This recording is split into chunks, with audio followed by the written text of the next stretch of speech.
Hello everyone. स्वागत है आप सभी का बंसल एकेडमी के इस यूट्यूब चैनल पे। हमारी इस इनसाइट पीवाईक्यू सीरीज में आज हम डिस्कस करेंगे शिफ्ट 1 दिसंबर लाइफ साइंस का क्वेश्चन पेपर, जिसमें आज की वीडियो में हमने डिस्कस करना है डेवलपमेंटल बायोलॉजी का क्वेश्चन। तो ऐसे ही और बहुत सारी वीडियोस के अपडेट के लिए या CSIR IIT जैम के रिगार्डिंग किसी भी अपडेट के लिए आप हमारे टेलीग्राम चैनल को भी ज्वाइन कर सकते हैं। इसका जो लिंक है वो आपको डिस्क्रिप्शन में मिल जाएगा। इसके अलावा ये जितने भी हमारी PYQ सीरीज है, ये सारी की सारी सीरीज की जो वीडियोस रहेंगी वो हमारे ऑफिशियल यूट्यूब चैनल पे अपलोड हो जाएंगी। तो चैनल को सब्सक्राइब कर लीजिए, बेल आइकन को दबा लीजिए एंड अपने दोस्तों के साथ जरूर चैनल को शेयर कीजिए। एंड इसके अलावा आप हमारी टेक ऐप को भी डाउनलोड कर सकते हैं, क्योंकि इसमें आपको मिलेंगे बहुत सारे क्वेश्चंस प्रैक्टिस के लिए। इसके अलावा आप हमारे जो कोर्सेस हैं उनके साथ भी इंटरेक्ट कर सकते हैं, कोर्सेज को देख सकते हैं एंड ज्वाइन कर सकते हैं बंसल एकेडमी के साथ। एंड बंसल एकेडमी अपने स्टूडेंट्स को प्रोवाइड करवाती है बहुत ही बेस्ट जो नोट्स हैं CSR के, एकदम लेटेस्ट इंफॉर्मेशन सारी की सारी हमारे इन सभी नोट्स के अंदर मिलती है। तो चलिए हम शुरू करते हैं हमारे फर्स्ट क्वेश्चन के साथ। तो हमारा जो पहला क्वेश्चन है यहाँ पे वो क्या है, which one of the following statement regarding the developmental potential of cells in embryo is incorrect. तो हमने यहाँ पे जो स्टेटमेंट बतानी है वो कौन सी स्टेटमेंट है, इनकरेक्ट स्टेटमेंट के बारे में हमने बात करनी है। तो सबसे पहले देखते हैं स्टेटमेंट्स को। पहली स्टेटमेंट जो है वो क्या है, the cells of the 4 cell stage mouse embryo are totipotent cell. अब यहाँ पे टोटीपोटेंट वर्ड आया है, तो टोटीपोटेंट का मतलब भी हमें पता होना चाहिए कि क्या मीनिंग होता है। देखो, अगर हम स्टेम सेल की बात करते हैं तो जो हमारे स्टेम सेल्स होते हैं ना, ये अनडिफरेंशिएटेड सेल्स होते हैं जिनकी अभी तक कोई भी फेट नहीं होती। एंड ये जो स्टेम सेल्स होते हैं अपनी पोटेंसी के बेसिस पे इनको हम कुछ कैटेगरीज में डिवाइड करते हैं। जैसे एक कैटेगरी है totipotent stem cell, totipotent stem cell. ऐसे ही एक और कैटेगरी है that is pluripotent stem cell, and एक है मल्टीपोटेंट स्टेम सेल, एंड एक है यूनिपोटेंट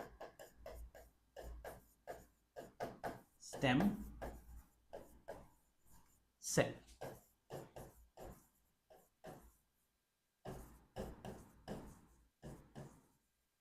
अब देखो, हमारे ये जो स्टेम सेल्स होते हैं ना, अगर मैं बात करता हूं टोटीपोटेंट स्टेम सेल की, तो टोटीपोटेंट स्टेम सेल हम किसको बोलते हैं, ऐसा एक स्टेम सेल जिससे पूरा का पूरा ऑर्गेनिज्म भी डेवलप होगा एंड साथ में जो प्लेसेंटा है उसकी भी फॉर्मेशन होती है। या फिर मैं ये बोल दूं कि ऐसा सेल जिससे 2 तरह के सेल्स की फॉर्मेशन होती है। एक होता है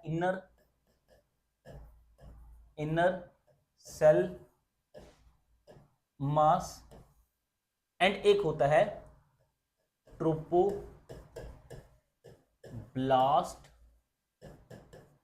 सेल।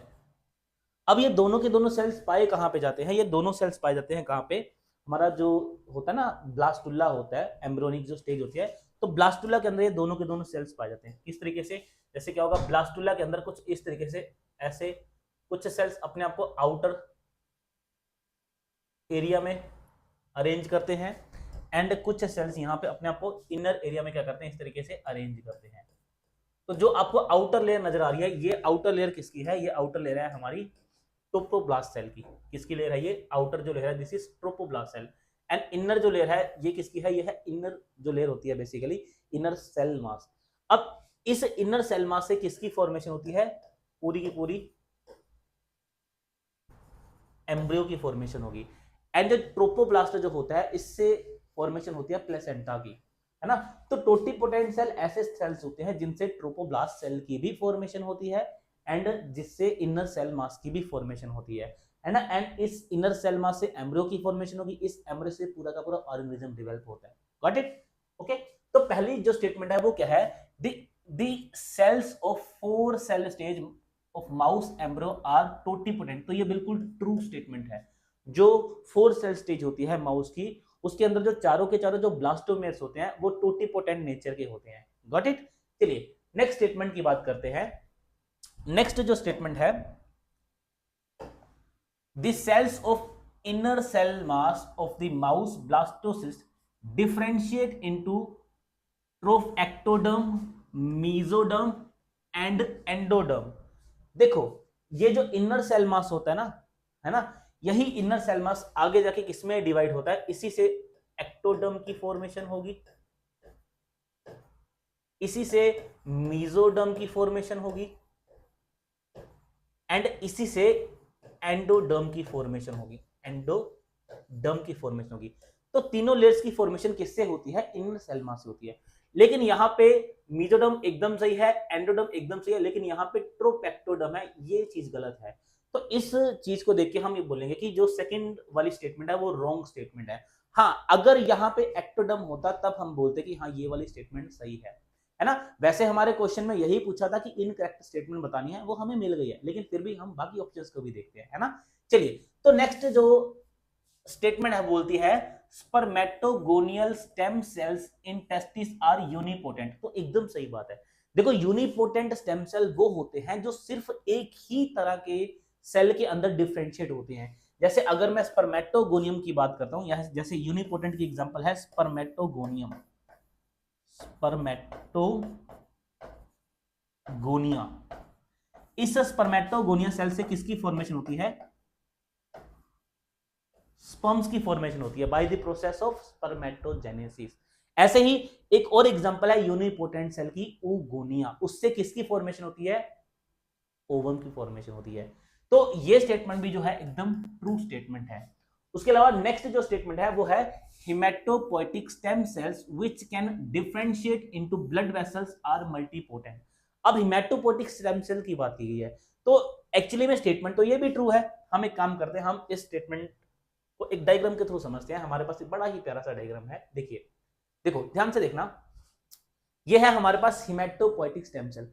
अगर आप इस हेमेटोपोएटिक स्टेम सेल्स को देखोगे तो हेमेटोपोएटिक स्टेम सेल जो है ये माइलोइड प्रोजेनेटर सेल के अंदर भी डिफरेंशिएट कर रहे हैं, ये बी लिम्फोसाइट के अंदर भी डिफरेंशिएट कर रहे हैं, ये टी लिम्फोसाइट के अंदर भी डिफरेंशिएट कर रहे हैं, ये टी नेचुरल किलर सेल के अंदर भी डिफरेंशिएट कर रहे हैं।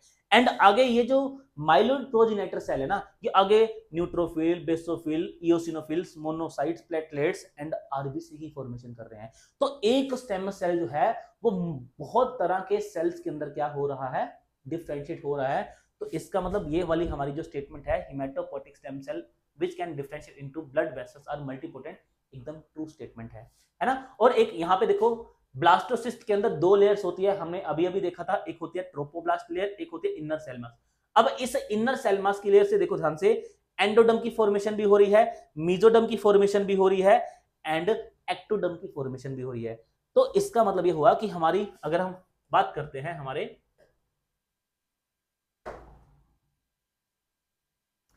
चलिए अगर हम हमारी स्टेटमेंट की बात करते हैं तो फर्स्ट स्टेटमेंट हमारी ट्रू स्टेटमेंट है, थर्ड स्टेटमेंट हमारी ट्रू स्टेटमेंट है, फोर्थ स्टेटमेंट हमारी ट्रू स्टेटमेंट है, लेकिन ये स्टेटमेंट हमारी एक रॉन्ग स्टेटमेंट है, इनकरेक्ट स्टेटमेंट है। क्यों? क्योंकि यहां पे क्या लिखा हुआ है, यहां पे लिखा है ट्रोएक्टोडर्म। हाँ, अगर यहां पे एक्टोडर्म होता तो ये स्टेटमेंट भी ट्रू होती। ओके, तो स्टेटमेंट जो थी वो सेकंड वाली इनकरेक्ट है, और सवाल में, क्वेश्चन में हमसे यही पूछा गया है, हमारा करेक्ट आंसर यहाँ पे क्या हो जाएगा, ऑप्शन 2। ठीक है जी। चलिए अब हम चलते हैं नेक्स्ट क्वेश्चन की ओर। नेक्स्ट क्वेश्चन देखते हैं क्या पूछा गया था एग्जाम के अंदर। चलिए, sperm dash which helps in penetration of the egg during fertilisation in mammals contain. अब देखो यहां पे इन्होंने क्या किया, स्पर्म के बाद एक फिल इन द ब्लैंक लगा दी, हमें इसको भरना है, एक ब्लैंक लगा दी, खाली जगह छोड़ दी। मतलब स्पर्म के अंदर कुछ ऐसा है जो एग के अंदर पेनिट्रेशन में हेल्प करता है एंड, और ये सारा का सारा प्रोसेस किस टाइम पे होता है, फर्टिलाइजेशन के टाइम पे।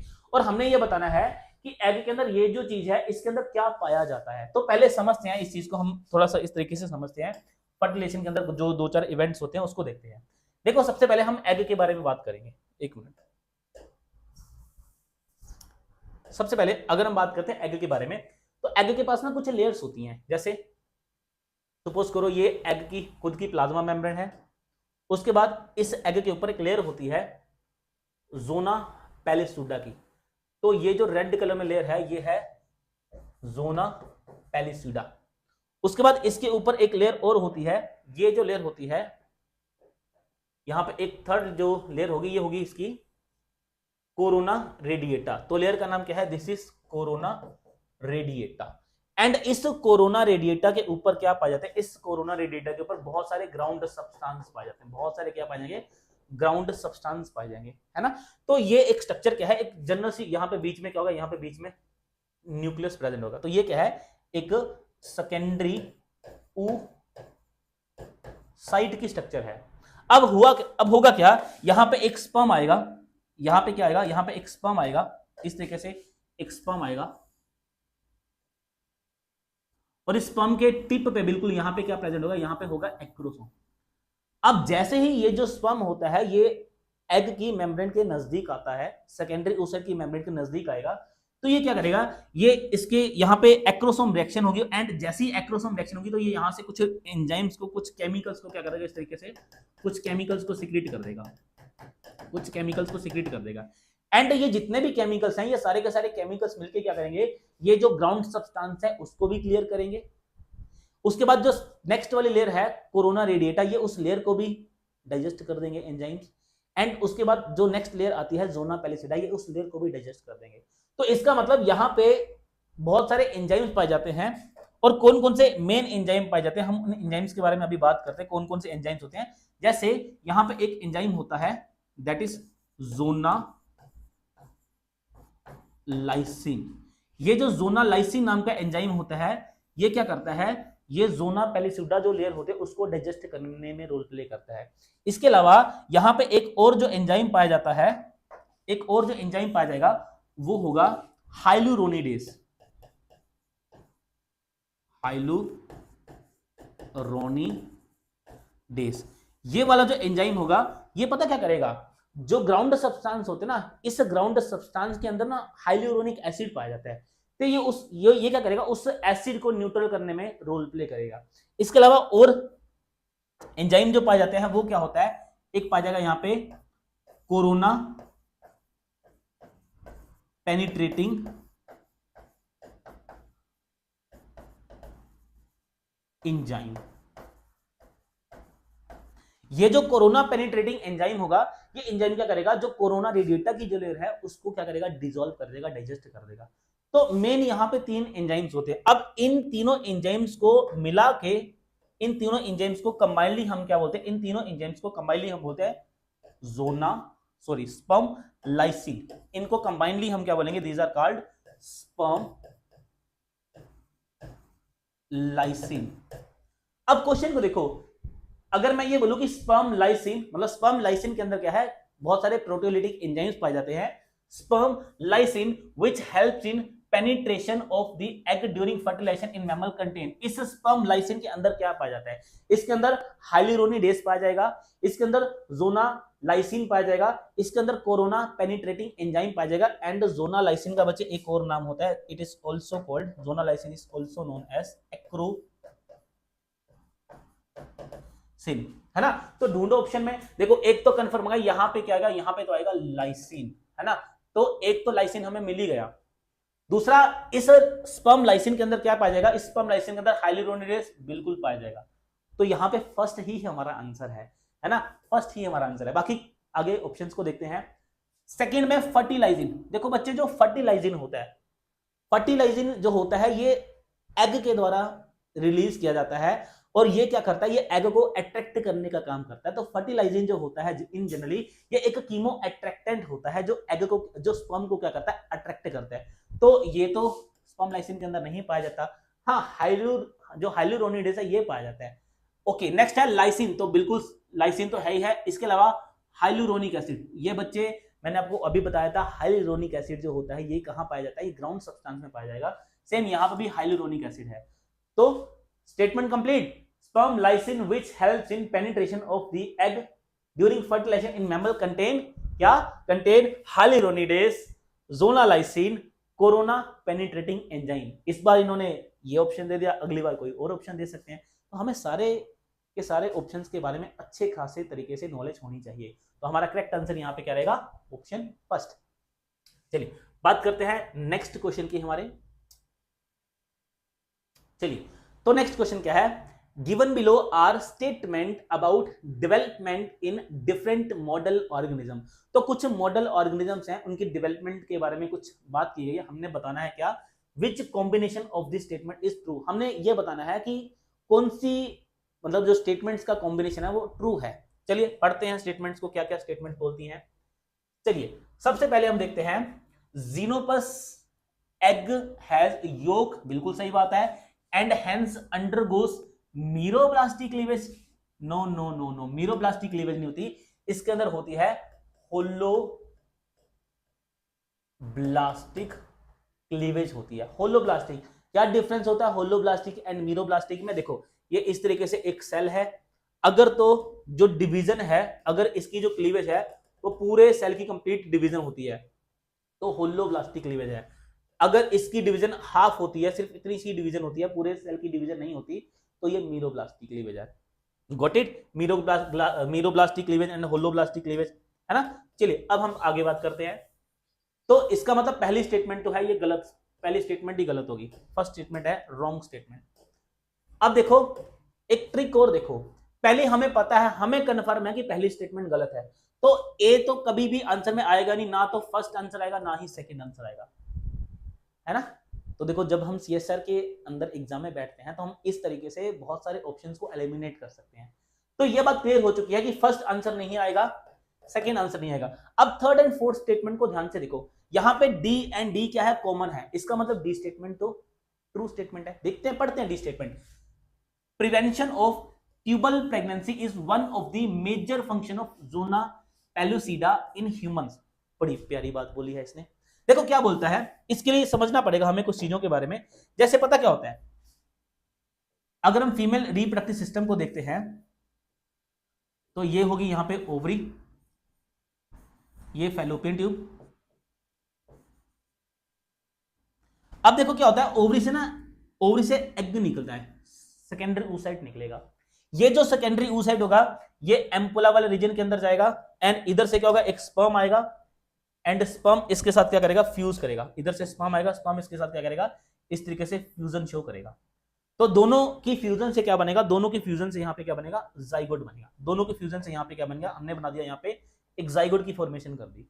अब ये जाइगोट डिवाइड करेगा, जाइगोट डिवाइड करेगा 2 सेल 4 सेल स्टेज, फिर इस तरीके से करते करते यहां पे ब्लास्टुला की फॉर्मेशन हो जाएगी। यहां पे किसकी फॉर्मेशन हो जाएगी, ब्लास्टुला की फॉर्मेशन। और ब्लास्टुला की पहचान क्या होती है, ब्लास्टुला के अंदर जो सेल्स होते हैं वो 2 ग्रुप्स के अंदर डिवाइड हो जाते हैं। एक तो आउटर सेल्स को ट्रोपोब्लास्ट लेयर बोलते हैं, एंड इनर सेल को इनर सेल मास बोलते हैं, है ना। तो अब बड़े ध्यान से सुनना, अभी अभी हाल ही में थोड़ी देर पहले हमने सेकेंडरी oocyte की एग की स्ट्रक्चर पढ़ी है, तो उसमें एक लेयर थी ऊपर, कौन सी, जोना पेलिसिडा। अब ये जो जोना पेलिसिडा की लेयर होती है, ये यहाँ पे मतलब देखो जाइगोट के ऊपर प्रेजेंट रहेगी, यहाँ भी प्रेजेंट रहेगी, यहाँ भी प्रेजेंट रहेगी, एंड यहाँ पे भी जोना पेलिसिडा की लेयर प्रेजेंट रहेगी। बहुत ध्यान से सुनना कॉन्सेप्ट को, जोना पेलिसिडा की लेयर जो है वो ब्लास्टोसिस्ट के ऊपर प्रेजेंट रहेगी। अब इसका फंक्शन क्या है, देखो जो ब्लास्टोसिस्ट होता है इसके बाहर के जो सेल्स होते हैं ट्रोपोब्लास्ट सेल, ये स्टिकी नेचर के होते हैं, स्टिकी नेचर के सेल होते हैं। इसका क्या मतलब है, एक्चुअली में ये जो सेल्स होते हैं इनका फंक्शन होता है इम्प्लांटेशन करवाना एम्ब्रियो की। अब जैसे ही ये किसी सेल को, बेसिकली यूट्रस के अंदर इम्प्लांटेशन होती है, लेकिन अगर इनको फैलोपियन ट्यूब के अंदर ही किसी सेल के साथ कांटेक्ट करने का मौका मिले तो ये वहां पे भी इम्प्लांटेशन कर सकते हैं। तो ये जो ब्लास्टोसिस्ट है ये फैलोपियन ट्यूब के अंदर इम्प्लांटेशन ना कर सके, इसके लिए इसके ऊपर जोना पेलिसिडा प्रेजेंट होती है। जोना पेलिसिडा बेसिकली क्या करती है, इस ब्लास्टोसिस्ट को फैलोपियन ट्यूब के अंदर इंप्लांट नहीं होने देती, और अगर इंप्लांट हो जाता है इस चीज को बोलते हैं एक्टोपिक प्रेगनेंसी बोलते हैं, या फिर फैलोपियन ट्यूब के अंदर है ना ये इंप्लांटेशन, तो ट्यूबिक प्रेगनेंसी बोलते हैं। तो जाहिर सी बात है कि जो हमारी जोना पेलिसिडा होती है ये ट्यूबिक प्रेगनेंसी को क्या करती है, प्रिवेंट करती है, रोकती है। तो इसका मतलब ये जो फोर्थ वाली स्टेटमेंट है ये भी स्टेटमेंट क्या है, एकदम ट्रू स्टेटमेंट है। Got it? चलिए अब बात करते हैं थर्ड स्टेटमेंट की। थर्ड स्टेटमेंट बोलती है the sodium pump activity in the trophoblast helps in the formation of blastocoel of A mammalian blastocyst. देखो फंडा समझना, देखो एक ना जब सेल टू सेल स्टेज, जब क्या होता है, जब भी डेवलपमेंट की हम बात करते हैं तो डेवलपमेंट के अंदर कुछ स्टेजेस आती हैं, जैसे ये है जाइगोट, जैसे ये है, यहां पे क्या है, ये है जाइगोट, तो जाइगोट के बाद टू सेल स्टेज आएगी, फिर फोर सेल स्टेज आएगी, और इस तरीके से करते करते एक ऐसे अनडिफरेंशिएट मास होगा जिसको हम क्या बोलते हैं, दिस इज कॉल्ड मोरूला। इसको हमने क्या बोल दिया, this is called morula. Morula होता है 8 to 16 सेल स्टेज, ठीक है, सॉरी मोरूला होता है 16 to 32 सेल स्टेज, ये होता है 16 to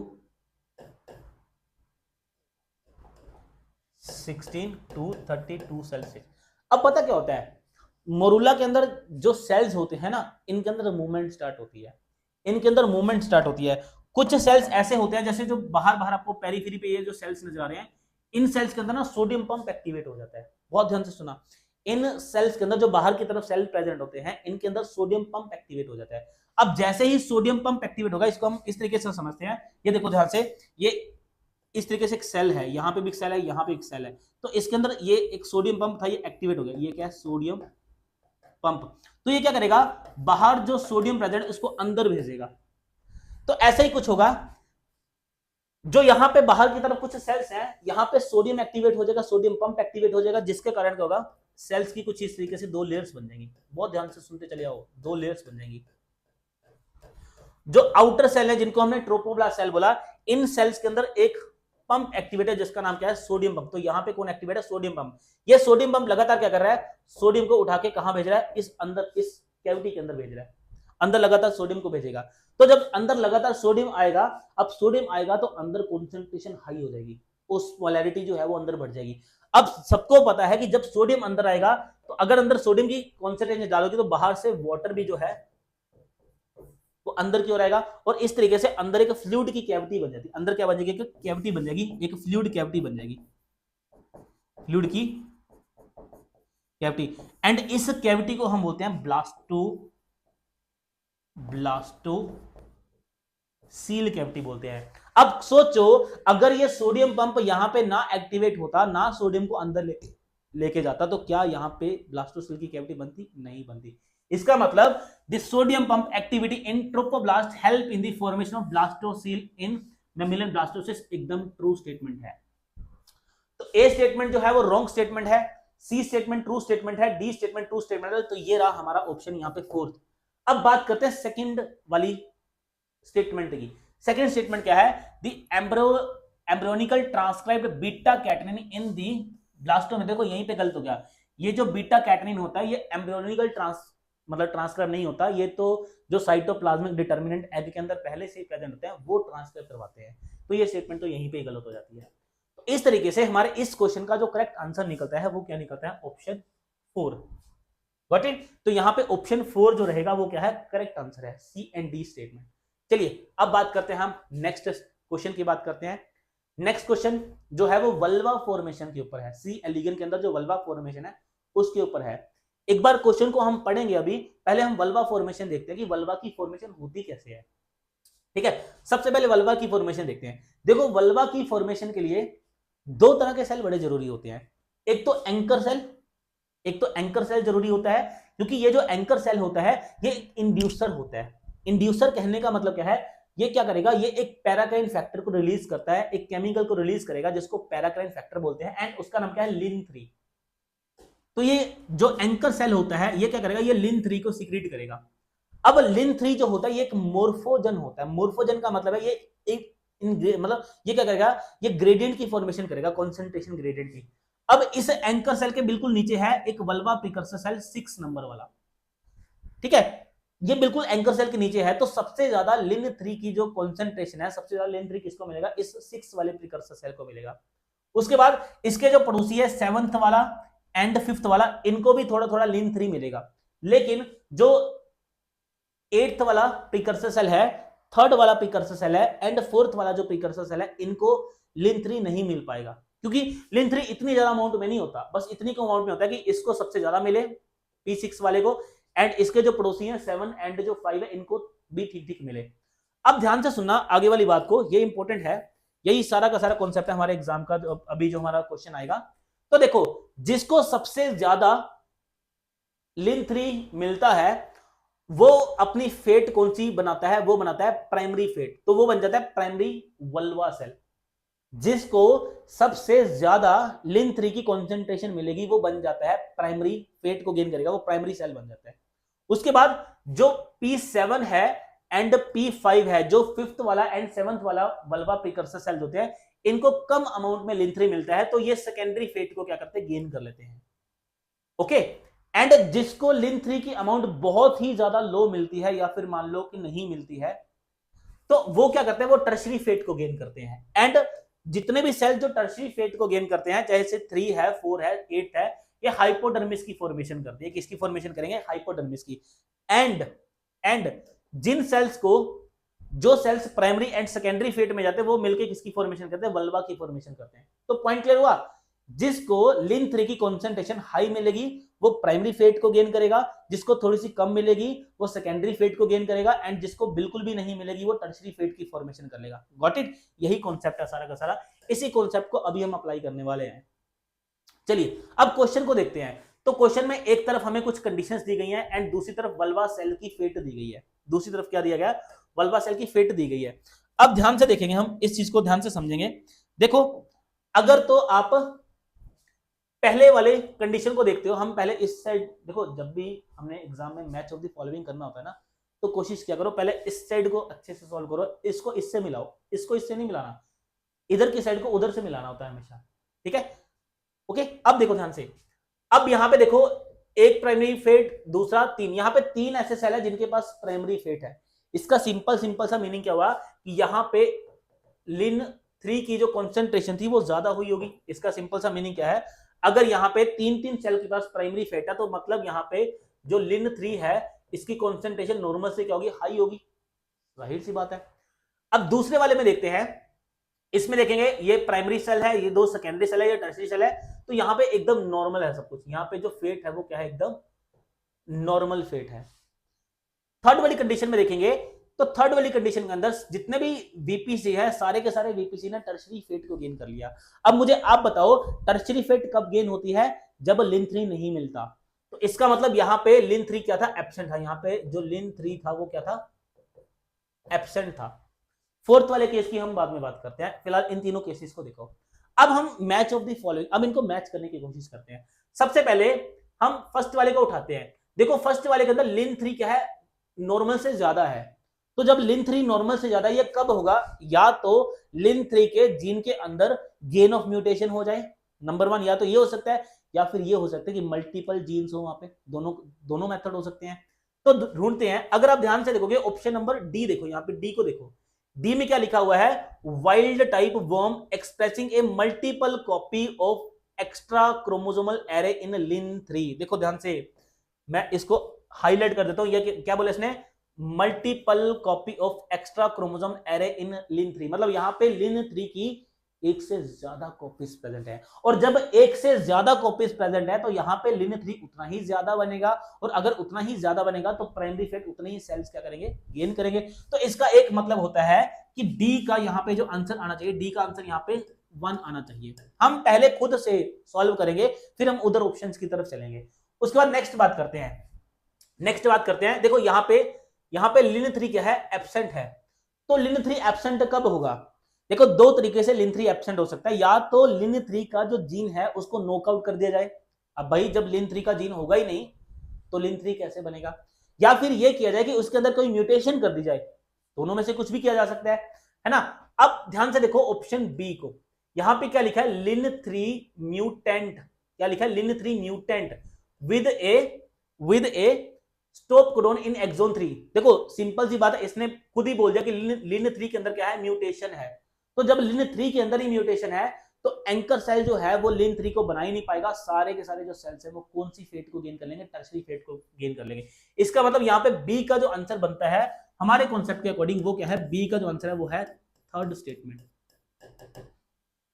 अब बच्चे कौन सी, फर्स्ट वाली एंड थर्ड वाली, इसको देखते हैं। देखो इसके लिए यहां पे एक वर्ड है RNAi, यहां पे वर्ड क्या है, RNAi। तो पहले हमें RNAi को समझना होगा कि ये क्या चीज है। देखो बहुत सिंपल शब्दों में बोलूंगा, कम से कम शब्दों में बोला जाए तो RNAi ये क्या कहते हैं, जीन को साइलेंस करती है। ये एक बेसिकली सेल्स के अंदर आरएनए का मीनिंग क्या होता है कि क्या होता है, देखो ऐसा फंडा समझना, ये इस तरीके से, ये एक सेल है, सेल के अंदर ये न्यूक्लियस है, इस न्यूक्लियस के अंदर ये डीएनए है, इस डीएनए से कोई जीन आया बाहर, इस डीएनए से इस तरीके से कोई एमआरएनए बन के बाहर आया, ये एमआरएनए बन के बाहर आया सॉरी, अगर इस एमआरएनए की कॉम्प्लीमेंट्री, अगर इस एमआरएनए का जो बाहर बन के आया है ग्रीन कलर में, अगर इसका कॉम्प्लीमेंट्री एमआरएनए यहां पे प्रेजेंट होगा तो ये दोनों एक दूसरे के साथ क्या कर लेंगे, पेयरिंग कर लेंगे। जब पेयरिंग कर लेंगे तो यहाँ पे डबल स्ट्रैंड का एमआरएनए बन जाएगा, और जब डबल स्ट्रैंड का एमआरएनए बन जाएगा, सेल इसको क्या कर देगा, डाइजेस्ट कर देगा, डीजनरेट कर देगा। तो इससे क्या हुआ, इससे ये जो ग्रीन वाला जीन था इसका एक्सप्रेशन जो था वो रुक गया, तो जीन साइलेंट हो गया। अब समझते हैं कॉन्सेप्ट को। पहला बोलता है wild type worm grown on empty vector RNA. देखो एम्प्टी वेक्टर मतलब यहां पे एम्प्टी वेक्टर है, मतलब आरएनए आई वेक्टर तो यूज किया आरएनए आई का, लेकिन एम्प्टी खाली है। तो भाई जब खाली है, कुछ है ही नहीं उसके अंदर, तो जाहिर सी बात है कि ये बिल्कुल नॉर्मल तरीके से काम करेगा। तो ए का यहां पे क्या हो जाएगा 2, ए का यहां पे क्या हो जाएगा 2। हम हमारे कॉन्सेप्ट के अकॉर्डिंग चलेंगे, ए का यहां पे क्या हो जाएगा 2 हो जाएगा, है ना, क्योंकि यहां पे आरएनए आई वर्ड तो इन्होंने यूज किया है, लेकिन साथ में एम्प्टी भी लिख दिया कि जिस वेक्टर को यूज किया है वो एम्प्टी है, उसके अंदर कोई भी जीन नहीं है कॉम्प्लीमेंट्री। Got it. अब थर्ड वाला देखो, wild type worm grown on lin 3 RNAi, मतलब यहां पे आरएनएआई प्रेजेंट है। अब देखो इधर हमने क्या किया, ये जो पिंक कलर में हमने बनाया ये क्या है, ये बेसिकली एक ऐसा जीन है जो बेसिकली क्या करता है, लिन 3 के जीन को क्या करेगा, उसके साथ पेयरिंग कर लेगा। तो लिन 3 का जीन कभी एक्सप्रेस ही नहीं हो पाएगा। जब लिन 3 का जीन एक्सप्रेस नहीं हो पाएगा तो लिन 3 नहीं बनेगा, है ना, लिन 3 नहीं बनेगा। तो इस केस में क्या होगा, थोड़ा बहुत जो बिल्कुल ही थोड़ा बहुत लिन 3 बनेगा, वो सारा का सारा कहां, वो कौन ले लेगा, वो एक ही सेल ले लेगा। तो वो एक सेल जो थोड़ा बहुत जो लिन 3 बनेगा उसको लेके प्राइमरी फेट को गेन कर लेगा, बाकी जो सेल्स हैं वो टर्शियरी फेट को गेन करेंगे। तो इस कॉन्सेप्ट के अकॉर्डिंग सी का जो आंसर है वो क्या बनता है, 4 बनता है। अब ढूंढ लेते हैं भाई, ए का 2 यहां भी है, यहां भी है, यहां नहीं है, यहां नहीं है, बी का 3 यहां पे है, यहां नहीं है, लो फर्स्ट आंसर आ गया। इसके अलावा अगर आप डी को देखते तो डी का 1 सिर्फ एक ही ऑप्शन में है, और किसी ऑप्शन में डी का 1 ऑप्शन है ही नहीं। Got it. तो क्वेश्चन क्या था, क्वेश्चन सी एलिगन की जो वल्वा डेवलपमेंट थी, फॉर्मेशन थी, उसी के ऊपर है, लेकिन हल्का सा इसको टेक्निक के साथ ऐड कर दिया गया, और जो बच्चा घबरा जाएगा वो कर नहीं पाएगा। और अगर आप बहुत ही शांति से सोचोगे, पेपर में बैठ के सोचते, अच्छा, तो आप आराम से इस क्वेश्चन को कर पाते। चलिए कोई बात नहीं, हम आपको कर देंगे पूरा ट्रेंड इस सीरीज के जरिए। चलिए तो नेक्स्ट हम बात करते हैं, चलिए नेक्स्ट हम बात करते हैं, विच of the following floral homeotic gene is transcribed in all 4 holes during flower development. तो जब फ्लावर की डेवलपमेंट होती है, उस फ्लावर की डेवलपमेंट के दौरान क्या होता है, ऐसा कौन सा होम्योटिक जीन है जो 4 की 4 होल्स के अंदर क्या करेगा, एक्सप्रेस करता है, एक्सप्रेस नहीं बोलेंगे, ट्रांसक्राइब बोलेंगे, ठीक है। अब देखो ए पटेला AP2 जिसको बोलते हैं, ये AP2 जो होता है, AP2 जो होता है, ये चारों के चारों होल्स के अंदर एक्सप्रेस करता है ना, ये चारों के चारों होल्स के अंदर क्या करेगा, एक तरह से हम बोल सकते हैं कि एक्सप्रेस करेगा। ये चाहे आप सेपल की बात कर लो, चाहे आप बात कर लो किसकी, पेटल की बात कर लो, चाहे आप स्टेमन की बात कर लो, चाहे आप जो है जो कार्पल है उसकी बात कर लो, तो सभी के अंदर ये क्या करेगा, एक्सप्रेस करता है, सभी के अंदर एक्सप्रेस करेगा ये, है ना, AP2। तो इसके साथ हमारा आंसर क्या हो जाता है, AP2, है ना। और इसका एक रेफरेंस है, नीचे आप मेंशन कर सकते हो, एक रिसर्च पेपर है पूरा का पूरा, उसी का एक स्क्रीनशॉट लिया गया है जिसमें लिखा भी है AP2 is expressed through out flower development in immature flower birds in all 4 types of flower organs. तो चारों जो फ्लावर ऑर्गन्स होते हैं, चारों के अंदर ये क्या करता है, एक्सप्रेस करता है। Got it. चलिए अब बात करते हैं नेक्स्ट क्वेश्चन की। चलिए नेक्स्ट क्वेश्चन जो है वो लिम्ब डेवलपमेंट के ऊपर है। बहुत रेयर ऐसा हुआ है कि लिम्ब डेवलपमेंट के ऊपर CSIR ने क्वेश्चन नहीं पूछा हो। हर एग्जाम के अंदर CSIR जो है वो लिम्ब डेवलपमेंट के ऊपर क्वेश्चन पूछता है। चलिए क्वेश्चन को समझते हैं। देखिए, so the following statement pertain to limb development in chick. तो यहां पे चिक के अंदर लिम्ब डेवलपमेंट की बात की गई है। Each statement describe an experiment and the expected outcome. तो कुछ एक्सपेरिमेंट किए एंड उनके कुछ आउटकम्स हैं एंड हमारे सामने वो सारी की सारी आउटकम्स लिखी हैं। हमने बताना है which of the following option is are correct. तो कुछ एक्सपेरिमेंट्स किए गए एंड उनकी कुछ आउटकम्स है, हमने बताना है इनमें से कौन सी जो स्टेटमेंट है वो सही है। देखो इसको करने से पहले हम एक बार क्या करते हैं, थोड़ा सा डेवलपमेंट को देखते हैं कि चिक्स की डेवलपमेंट होती कैसे, चिक्स के अंदर लिम्स की डेवलपमेंट कैसे होती है। अब बड़े ध्यान से देखना, देखो जब लिम्स की डेवलपमेंट की बात की जाती है तो एक तो फोरबड, दो फोरबड देखने को मिलती हैं, फोर लिम्ब की बर्ड्स होती हैं, दो हाइंड लिम्स की बर्ड्स होती हैं, टोटल 4 बर्ड्स होती हैं, दो फोर लिम्ब की बर्ड होती हैं, दो हाइंड लिम्ब की बर्ड्स होती हैं। अब देखो जो फोर लिम्ब की बर्ड होती है इसको रेगुलेट कौन करता है, इसको रेगुलेट करता है TBX5, TBX5। और जो हाइंड लिम्ब की बर्ड्स होती है इनको रेगुलेट करता है TBX4। याद रखना फोर लिम्ब, तो TBX4 बोलता है कि उसके पास तो पहले से ही 4 लिखा हुआ है, भाई मैं उसके पास नहीं जाऊंगा। तो TBX5 जो होता है वो फोर लिम्ब को रेगुलेट करता है, TBX4 जो होता है वो हाइंड लिम्ब को रेगुलेट करता है। इतनी सी बात को अपने ध्यान रखना है ना, एक्सप्रेस करेगा इनके अंदर। दूसरा, अब क्या होता है कि एक्सपेरिमेंट किया जाता है, एक्सपेरिमेंट क्या कहता है, FGF की बीड्स को लिया जाता है। FGF जो फाइब्रोब्लास्ट ग्रोथ फैक्टर है बेसिकली, उसकी 10 की अगर मैं बात करते हैं तो उनकी बीड्स को ना ऐसे रीजन में रखा जाता है जहां पे, ऐसे रीजन में रखा जाएगा जहां पे लिम्स की डेवलपमेंट नहीं होनी है, ऐसे रीजन में रखा गया जहां पे लिम्स की डेवलपमेंट नहीं होनी है। तो इस केस में क्या देखा जाता है, इस केस में देखा जाता है कि ये जो FGF बीड्स यहाँ पे होती है ये क्या करती है, एक लिम्ब बड की फॉर्मेशन करवाती है। एंड ये जो लिम्ब बड होती है ये आगे जाके जब ग्रो करती है तो इससे जो लिम्ब बनता है उसका एंटीरियर वाला जो रीजन होता है वहां पे TBX5 एक्सप्रेस करेगा एंड जो पोस्टीरियर वाला रीजन होता है वहां पे TBX4 एक्सप्रेस करेगा, है ना। एंड TBX4 के कारण यहाँ पे जो नीचे वाली लिम्ब होती है, बेसिकली नीचे वाला जो रीजन होता है ये हाइंड लिम्ब के जैसा होता है एंड ऊपर वाला जो लिम्ब होता है बेसिकली वो विंग के जैसा होता है। क्यों, वहां पे किसने एक्सप्रेस किया, TBX5 ने एक्सप्रेस किया, नीचे TBX4 ने एक्सप्रेस किया। एंड जो ये लिम्ब बनती है बेसिकली इस लिम्ब को बोलते हैं काइमेरा। इसको क्या बोल देंगे, काइमेरा बोल देते हैं। काइमेरा मतलब मिक्सचर होता है बेसिकली, इसमें हाइंड लिम्ब के भी कैरेक्टर्स होते हैं पोस्टीरियर साइड की तरफ एंड फोर लिम्ब जो विंग्स होते हैं उसके भी कैरेक्टर्स होते हैं एंटीरियर साइड की तरफ। तो इसको क्या बोलते हैं, काइमेरा बोलते हैं। Got it. अब चलिए अब हम देखते हैं हमारे क्वेश्चंस के अंदर क्या पूछा गया है। चलिए क्वेश्चन की बात करते हैं। तो क्वेश्चन में पूछा गया है the target loss of retinoic acid synthesis in four limb cause a reduction of TB4 expression and the failure to form four limb. बच्चे अभी मैंने बोला था कि फोर लिम्ब जो होती है, फोर लिम्ब जो होती है, फोर लिम्ब के अंदर कौन एक्सप्रेस करता है, TBX5 एक्सप्रेस करेगा। और यहां पे क्या लिखा है, TBX4 अगर रिड्यूस होगा तो इसके कारण failure to form fore limb. इसका मतलब ए स्टेटमेंट तो गलत होगी क्योंकि TBX4 है चाहे नहीं है, फोर लिम्ब को उससे कोई भी लेना देना नहीं है क्योंकि फोर लिम्ब को रेगुलेट करने वाला कौन होता है, TBX5 होता है। तो पहली स्टेटमेंट तो यहीं पे गलत हो जाती है।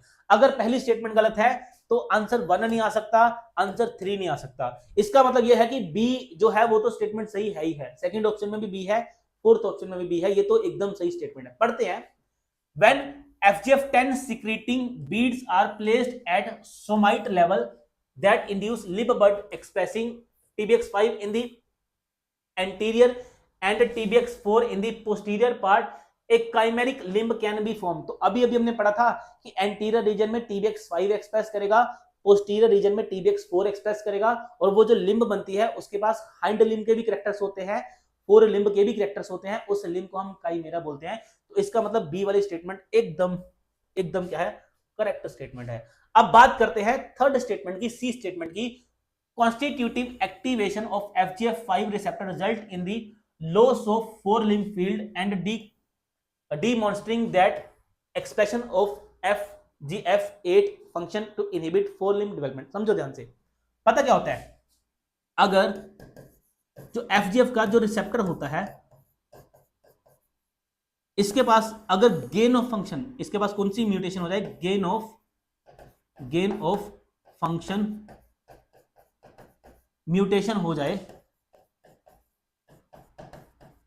अगर इसके पास गेन ऑफ फंक्शन म्यूटेशन हो जाए तो ये कॉन्टिन्यूसली क्या करेगा, कॉन्टिन्यूसली क्या करेगा, एक्सप्रेस करेगा। और जब ये कंटिन्यूसली एक्सप्रेस करेगा, ये क्या करेगा, ये TBX5 को इनहिबिट कर देगा। और अगर TBX5 इनहिबिट हो गया तो उससे 4 लिम्ब की डेवलपमेंट रुक जाएगी, उससे 4 लिम्ब की डेवलपमेंट रुक जाएगी। तो इसका मतलब जो सी वाली स्टेटमेंट है, ये स्टेटमेंट भी क्या है, एकदम सही है ना। मैं देखो फिर से बताता हूं, ये क्या करेगा, ये TBX5 ये क्या करेगा, देखो अगर FGF का जो रिसेप्टर लगातार एक्सप्रेस करेगा तो ये क्या करेगा, ये TBX5 को इनहिबिट कर देगा। TBX5 आगे क्या करता था, ये 4 लिम्ब की डेवलपमेंट करवाता था। अगर TBX5 के एक्सप्रेशन को रोका जाता है तो इससे 4 लिम्ब की डेवलपमेंट भी क्या हो जाएगी, रुक जाएगी, है ना, इनहिबिट हो जाएगी। तो इसका मतलब जो सी स्टेटमेंट है ये भी क्या है, एकदम करेक्ट स्टेटमेंट है। गॉट इट, ठीक है। तो ए स्टेटमेंट गलत है, बी स्टेटमेंट सही है, सी स्टेटमेंट सही है। तो हमारा आंसर यहां पे क्या रहेगा, option C, B and C both are the correct statements. So option 4 जो है वो यहां पे हमारा क्या रहेगा, बेस्ट आंसर रहेगा। चलिए आगे बात करते हैं नेक्स्ट क्वेश्चन की। नेक्स्ट क्वेश्चन देखते हैं क्या आता है हमारे सामने। चलिए नेक्स्ट क्वेश्चन है, several extra cellular mechanism leads to intracellular change to regulate stem cell behaviour. देखो यहां पे बात किसकी की गई है, यहां पे बात की गई है regulate stem cell behaviour during development based on which one of the following statement is not true. तो हमें सबसे पहले तो ये पता होना चाहिए स्टेम सेल की रेगुलेशन के बारे में कि स्टेम सेल की रेगुलेशन होती कैसे है। तो चलिए इसके ऊपर भी बात करते हैं, एक छोटा सा डायग्राम देखते हैं पहले, फिर हम बात करते हैं स्टेम सेल की रेगुलेशन के ऊपर। देखो यहां पे ना बिल्कुल बीच में, यहां पे जो आपको सेल नजर आ रही है, एक स्टेम सेल है। स्टेम सेल जो होते हैं वो अपने निश के अंदर प्रेजेंट होते हैं। तो ऐसा एरिया जहां पे स्टेम सेल पाए जाते हैं उस एरिया को बोलते हैं स्टेम सेल निश बोलते हैं, है ना। अब उस स्टेम सेल निश के अंदर, उस स्टेम सेल निश के अंदर जो एक्स्ट्रा सेलुलर मैट्रिक्स होते हैं, बेसिकली जो एक्स्ट्रा सेलुलर मैट्रिक्स होते हैं वो इस स्टेम सेल को अच्छे तरीके से होल्ड करके रखते हैं। देखो स्टेम सेल अगर अपने निश के अंदर रहेंगे तो वो उनका जो करैक्टर है वो प्रॉपर तरीके से उनके अंदर रेगुलेट रहेगा, मेंटेन रहेगा। अगर कोई स्टेम सेल अपने निश से बाहर आ गया तो हो सकता है वो अपनी जो कैपेसिटी है स्टेम सेल की उसको खो बैठे, पोटेंसी जो है उसको खो बैठे, है ना। तो स्टेम सेल का अपने निश के अंदर रहना बहुत जरूरी होता है। एंड ये काम कौन करता है, ये जो एक्स्ट्रा सेलुलर मैट्रिक्स होता है, ये इसके अंदर जो मॉलिक्यूल्स होते हैं ये ऐसे पकड़ के रखते हैं स्टेम सेल को। तो अगर ये पकड़ के रखेंगे तो इससे स्टेम सेल जो है वो रेगुलेट रहेगा प्रॉपर तरीके से, उसकी जो एक्टिविटी है वो रेगुलेट रहेगी, नंबर 1। नंबर 2, कुछ बाहर से सेल्स होते हैं, जैसे यहाँ पे एक सेल है, तो ये सेल क्या कर रहा है, ये इसके पास कुछ मॉलिक्यूल्स हैं, वो क्या कर रहा है, डायरेक्ट सेल के साथ बाइंड किया हुआ है ना, जक्स्टाकरेंट सिग्नलिंग के थ्रू डायरेक्ट बाइंड किया हुआ है। तो जब डायरेक्ट बाइंड किया होगा तो ये जो सेल है ये इस स्टेम सेल को इंस्ट्रक्शन दे सकता है कि भाई साहब आपको डिवाइड करना है या नहीं करना है, हमें वहां पे सेल की जरूरत है तो प्रोलिफरेट करो, नहीं तो बैठे रहो यहाँ पे, है ना। इसके अलावा कुछ एंडोक्राइन सिग्नल्स होते हैं, कुछ हार्मोन्स होते हैं जो आते हैं, जो स्टेम सेल्स को आगे एक तरीके से रेगुलेट करते हैं, सिग्नलिंग देते हैं, पूरी की पूरी रेगुलेट करेंगे कि भाई तुमको प्रोलिफरेट करना है या नहीं करना है, तुमको वहीं पे रहना है या नहीं करना है। इसके अलावा और भी कुछ जैसे देखा जाए पैराक्राइन सिग्नलिंग भी यहाँ पे अच्छा खासा रोल प्ले करती है। तो पैराक्राइन सिग्नलिंग में भी क्या होगा, कुछ पैराक्राइन फैक्टर्स आएंगे, वो स्टेम सेल जो है इन स्टेम सेल्स को आके एक तरह से मैसेज देंगे कि भाई साहब आपको प्रोलिफरेट करना है या नहीं करना है, आपको अपनी स्टेम सेल की जो पोटेंसी है इसको कायम रखना है या नहीं रखना है ना। इसके अलावा स्टेम सेल के अंदर ही यहाँ पे होते हैं कुछ साइटोप्लाज्मिक डिटर्मिनेंट्स, ये वो डिटर्मिनेंट्स होते हैं जो ट्रांसक्रिप्शन फैक्टर का काम करते हैं। एंड ये न्यूक्लियस के अंदर जाके डायरेक्ट डीएनए के ऊपर अटैच होते हैं एंड उन जीन्स को एक्टिवेट करते हैं जो स्टेम सेल की एक्टिविटी को रेगुलेट रखते हैं। तो ये सारे के सारे वो फैक्टर्स हैं जो स्टेम सेल को रेगुलेट करने में रोल प्ले करते हैं। ओके, गॉट इट है, क्लियर है। ओके, अब हम चलते हैं हमारी स्टेटमेंट के ऊपर कि हमारे क्वेश्चन में क्या पूछा गया है। चलिए क्वेश्चन में देखते हैं क्या पूछा गया। सबसे पहली स्टेटमेंट जो है पूछा किसके बारे में, regulation of stem cell behaviour. तो पहली स्टेटमेंट है structure and adhesion factor in the extra cellular matrix support cellular architecture of stem cell niche. तो एकदम सही बात है, जो एक्स्ट्रा सेलुलर मैट्रिक्स होता है वो स्टेम सेल को सपोर्ट करता है ताकि वो अपनी निश के अंदर प्रॉपर तरीके से रहे। दूसरा, different patterns of chromatin accessibilities influence gene expression related to stem cell behaviour. तो स्टेम सेल के अंदर जो उनके अंदर जो जीन्स होते हैं उनका बिहेवियर, उनका एक्सप्रेशन भी रेगुलेट करता है स्टेम सेल के बिहेवियर को। नेक्स्ट हम बात करते हैं, एक बार फोर्थ स्टेटमेंट की बात करते हैं, फिर थर्ड पे आते हैं, सिक्रेटेड प्रोटीन। अब ये सिक्रेटेड प्रोटीन कौन से हो सकते हैं? ये पैराक्राइन सिग्नलिंग हो सकती है, ये कोई हार्मोन हो सकता है। यहाँ पे surrounding cell is by autocrine signalling, paracrine signalling, juxtacrine mechanism often maintain stem cell in uncommitted state. तो ये भी बात सही है, स्टेम सेल को अनकमिटेड स्टेज के अंदर रखना है तो जक्स्टाक्राइन सिग्नलिंग भी वहां पे काम करती है, पैराक्राइन सिग्नलिंग भी वहां पे काम करती है, एंड ऑटोक्राइन सिग्नलिंग भी वहां पे काम करती है ना। इसके अलावा अब बात करते हैं थर्ड स्टेटमेंट की। थर्ड स्टेटमेंट को ध्यान से देखना बच्चे, यहां पे क्या लिखा है? Partitioning of cytoplasmic determinant distribute factor determining cell fate evenly into daughter cells during asymmetric division. देखो ऐसा था, ये इस तरीके से हमने स्टेम सेल को देखा था। स्टेम सेल के पास बिल्कुल यहां पे कुछ साइटोप्लाज्मिक डिटर्मिनेंट थे। अगर तो ये स्टेम सेल कुछ इस तरीके से डिवाइड करता है, अगर ये स्टेम सेल कुछ इस तरीके से डिवाइड करता है, इस तरीके से कि कुछ साइटोप्लाज्मिक डिटर्मिनेंट यहां चले गए, कुछ साइटोप्लाज्मिक डिटर्मिनेंट यहां पे चले गए, तो ये तो इसको तो हम बोलते हैं सिमेट्रिक डिवीजन। इसको तो हम क्या बोलेंगे? Symmetric division. सिमेट्रिक डिवीजन में ये होगी स्टेम सेल की सिमेट्रिक डिवीजन। अगर कुछ ऐसा हो जाए कि इससे दो सेल बने, एक सेल तो ये बना और एक सेल ये बना, जो ये सेल बना इसके पास प्रॉपर तरीके से सारे के सारे इस तरीके से साइटोप्लाज्मिक डिटर्मिनेंट प्रेजेंट है, यहां पे कोई डिटर्मिनेंट नहीं प्रेजेंट है। तो यहां पे अगर आप ध्यान से देखोगे तो यहां पे जो साइटोप्लाज्मिक डिटर्मिनेंट थे, क्या उनका इक्वली डिस्ट्रीब्यूशन हुआ या नहीं हुआ? नहीं हुआ। यहां पे हम बोलेंगे कि जो डिस्ट्रीब्यूशन था वो इवनली हुआ ही नहीं। यहां पे जो डिस्ट्रीब्यूशन था वो इवनली यहां पे डिस्ट्रीब्यूशन कैसा था? Evenly distribution. और यहां पे जो डिस्ट्रीब्यूशन है वो क्या है? अन इवन डिस्ट्रीब्यूशन है। और ऐसी डिवीजन को हम बोलते हैं एसिमेट्रिक डिवीजन। अब स्टेटमेंट को ध्यान से पढ़ो,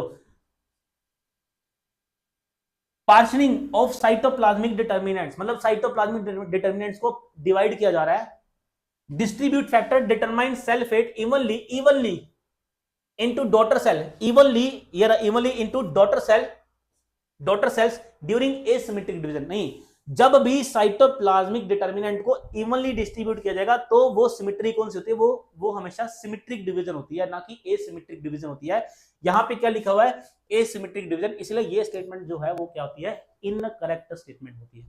पॉइंट समझे ना? अगर तो यहां पे लिखा होता है सिमेट्रिक डिवीजन तो ये स्टेटमेंट सही होती, या फिर यहां पे लिखा होता अनइवनली तो तब भी ये स्टेटमेंट सही होती।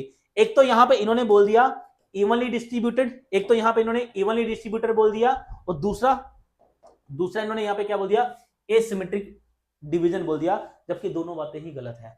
तो इसके साथ हमारा ये वाला क्वेश्चन भी कंप्लीट होता है। तो यहां पे हमारा करेक्ट आंसर क्या रहेगा? थर्ड, क्योंकि पूछा क्या था? नॉट ट्रू पूछा था, इनकरेक्ट स्टेटमेंट पूछी थी। तो थर्ड वाली जो स्टेटमेंट है वो एक इनकरेक्ट स्टेटमेंट है। चलिए, आई होप ये समझ आपको आया होगा। चलिए बात करते हैं नेक्स्ट क्वेश्चन की। चलिए जी, नेक्स्ट क्वेश्चन, इतने क्वेश्चन आए थे इस बार, तो आई होप आपको सारे के सारे जो क्वेश्चंस हैं वो समझ आए होंगे, प्रॉपर एक्सप्लेनेशन भी समझ आई होगी। किसी भी तरह का कोई डाउट है, कुछ पूछना है, तो आप नीचे कमेंट बॉक्स के अंदर अपने डाउट को लिख सकते हैं, कोई भी क्वेरी है वो भी लिख सकते हैं। इसके अलावा आपको जो हमारा टेलीग्राम चैनल है, उस टेलीग्राम चैनल का लिंक भी जो है वो डिस्क्रिप्शन में मिल जाएगा, तो टेलीग्राम चैनल को भी आप ज्वाइन कीजिए, हमारी ऐप को भी डाउनलोड कीजिए, क्योंकि वहां पे आपको बहुत सारे जो क्वेश्चंस हैं प्रैक्टिस के लिए वो मिलेंगे। And thank you so much for watching this lecture अच्छा लगे तो अपने दोस्तों के साथ शेयर कीजिए, and all the best. Thank you so much.